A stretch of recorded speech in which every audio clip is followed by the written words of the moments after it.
Time now for our rants and raves of the week. And I'm going to start with you, Josh. I have a rave for the New York Times, which hit a significant milestone this week. They announced in their quarterly earnings that while they were having the same struggles that the newspapers have always had, or had for a long time at least now, they passed 1 million paying digital subscribers. You know, it's a nice round number, and we always like to celebrate round numbers in journalism. But that means that on every day except for Sunday, there are now more people paying to read the New York Times online than there are reading in print. Because what does the Globe have, about 65,000? It's around the 63,000, I think was the last number that the Globe reported, which is actually the best number for any regional newspaper in the United States.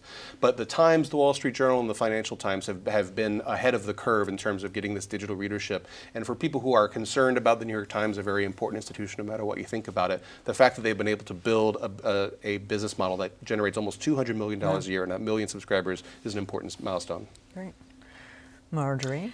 I've got one. I'm a big fan of This American Life, the radio program that's on NPR and, of course, on WGBH anyway. But I heard one last week, and the second part of it is going to be aired this weekend, that talked about trying to integrate a school system. And it was a school system that Michael Brown, that was killed in Ferguson, Missouri, had gone to, a almost totally black school system that got a chance, for a bunch of reasons too complicated to get into, to move to a white system.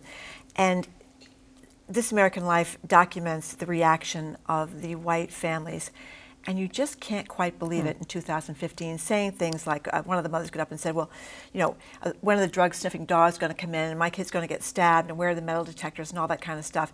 It's really done well, and it will give you an insight into how difficult. Do we have a little clip from it? Oh, do we have a little clip from it? If we do, let's play it. Yeah, let's hear it. I want to know where the metal detectors are going to be. And I want to know where your drug-sniffing dogs are going to be. And this is what I want. I want the same security that Normandy gets when they walk through their school door. Wow. And they interviewed this woman that was a young African-American student, and you can imagine the effect listening to this, and it went on and on and on, had on her. It was devastating. This American Life has a wonderful tradition of doing great educational reporting, some of the very best in the country. Yeah, it's terrific.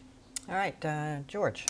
Well, I have a rave for Boston Magazine, which produced an issue that I'm pretty sure no one on the panel can read. It's because it's entirely in Chinese.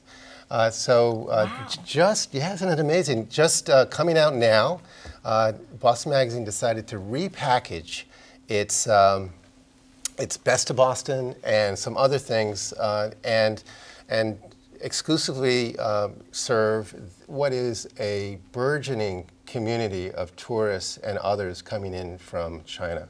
And I think it's Is this a one-time only? No, they're going to continue to do it because apparently this was pretty successful. So they, they basically felt like, given the impact of these tourists and others in retail, commercial, residential real estate, and definitely the university system. The Chinese are huge players in terms of filling seats here in Boston.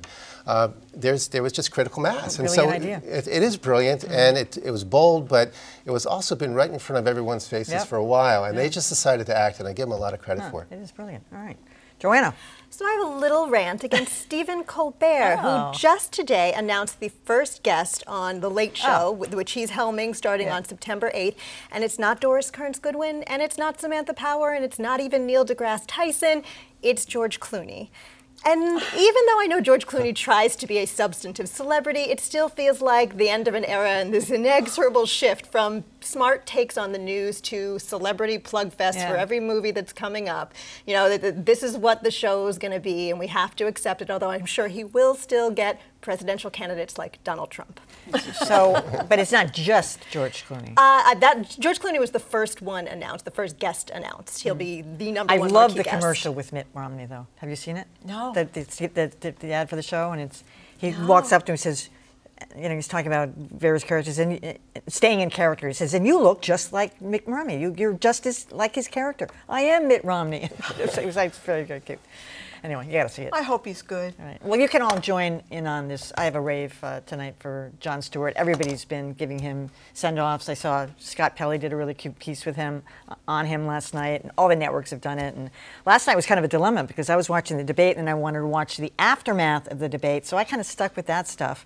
But of course, it's on YouTube, and I ended up watching the entire episode this afternoon at my desk, so just could see what he did. He brought back all his characters from, but you know, Jon Stewart said, you know, beware. That was his message. You know, if you hear things like family, health, America, give it the sniff test, because there's another message behind that. And you know, be skeptical. Be aware. And that's what he did for 16 years, I think, was it? Yeah.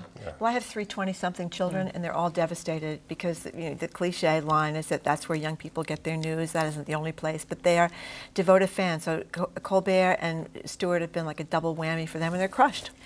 Will they watch the new Colbert? No. I don't know. We'll see, but they miss the old Colbert. No one did it better than Jon Stewart. My one reservation is that I feel like his legacy is that everyone's trying to be him, and you look on Twitter during the debate, and everyone's a comedian, and it's hilarious and it's snarky, but it's also, there's a snideness for the people who aren't as skilled as Jon Stewart. He really had it down.